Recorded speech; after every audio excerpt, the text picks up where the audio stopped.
Howdy, we got our hands on a AI narration sample of our book. We want your opinion on it. And if you want to narrate it, well, get in touch. Here we go. Prologue 1. 10:39 AG Poland 14th. Ganday at about Sunilo. Another beautiful average summer morning, with a humid wind carrying hints of salty, fishy air, contrasting with a warming sun tickling the skin. Birds doing birdie things, fish doing fishy things, and humans doing fishy things too. Amongst all the commonality of what would be just another day, two people stood by themselves on the fourth floor of Sandby Kingdom's castle's southwest tower, with one of them clearly not looking pleased. Gabiro Sandby Royal, a one-of-a-kind scientist, agitatedly raised his voice at his apprentice, Kibe. "Why the fuck did you bring me a dead Bagarisa?" Gabiro's old frail body and widened eyes contrasted with his youthful, emotionally charged response. His nose twitched, sensing the pungent, musky odor of wet dog mixed with woody notes, with aftertaste of rotten smell coming from the dead Bagarisa, a pig-like animal with tusks pointing downwards, famous for its pungent scent glands, found at the base of its red mane, making it absolutely gleam in the sunlight. It's beautiful to look at from afar, but you might gag up close. He's crankier than usual.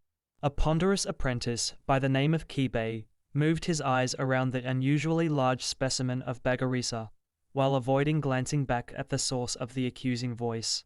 "You're the one who asked me to bring the most powerful thing around." Tightly clenching his teeth, Gabiro made a nerve pop up in his forehead.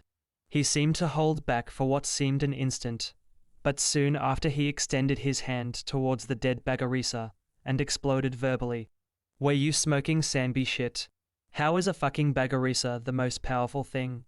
A fly, perusing the corpse, decided to switch targets and headed straight into Gabiro's open mouth. Coughing, he spit the fly out. "Damn it, Kibe. Why the fuck didn't you use Ice Create? If you're going to be this much of a jerk, then you should have just gone to pick it up yourself." Kibe, still finding things to look at other than Gabiro, tried to mince his words as his wide shoulders shrugged. "Huh. Well, first, you didn't give me enough time or..." "Enough time? You had 2 fucking days. That's why we are meeting here instead, you asshole." Gabiro immediately shot down the argument, shooing away the other curious flies from his mouth. Perhaps Gabiro's old age was just as fragrant as the dead Bagarisa's. "Huh? Second, you only gave me 3 aquamarines." Kibe paused, waiting for the counter-argument, which surely was going to come. "And here we go again. Perf. 3 aquamarines are more than fucking enough. I could have negotiated for a Darfari's corpse with that kind of money. You're not even trying. You dipshit." A boastful speech came from Gabiro, but then his eyes narrowed as he grew suspicious.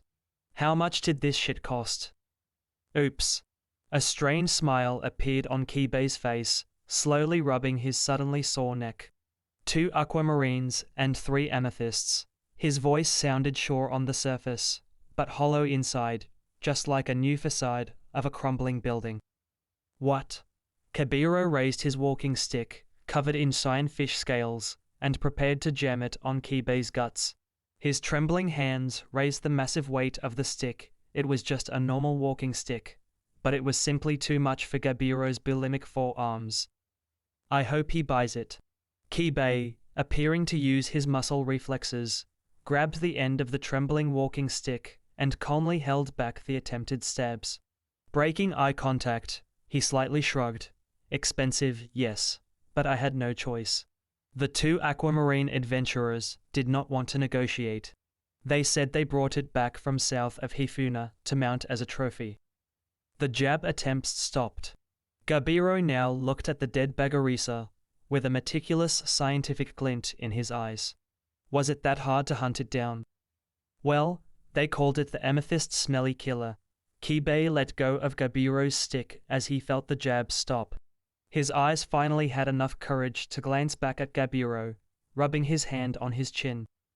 Gabiro sized up the corpse, paying close attention to its large, wide back and impressive dark red mane.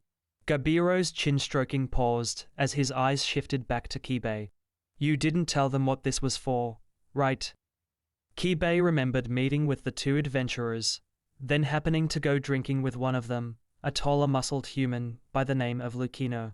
His mind was slightly sparse on the details, possibly due to over-indulging in talking to Lucino, amidst pounding a few beers in a local bar. At the same time, he for sure remembered renting the most expensive room to get to know that adventurer through means other than talking. No. Kaibe's voice ended with somewhere between an exclamation and a question, holding back what appeared to be another grin forming. Gabiro sharply asked, "What did you tell them?" Narrated by Neil Bennett. Alright, let us know what you think about this one. This sample was about 800 words. The first book is about 50,000 words. So, if you want to do it, get in touch. Or, if you like the AI version, let us know too. We appreciate your feedback. And we have a webtoon coming too. You never know.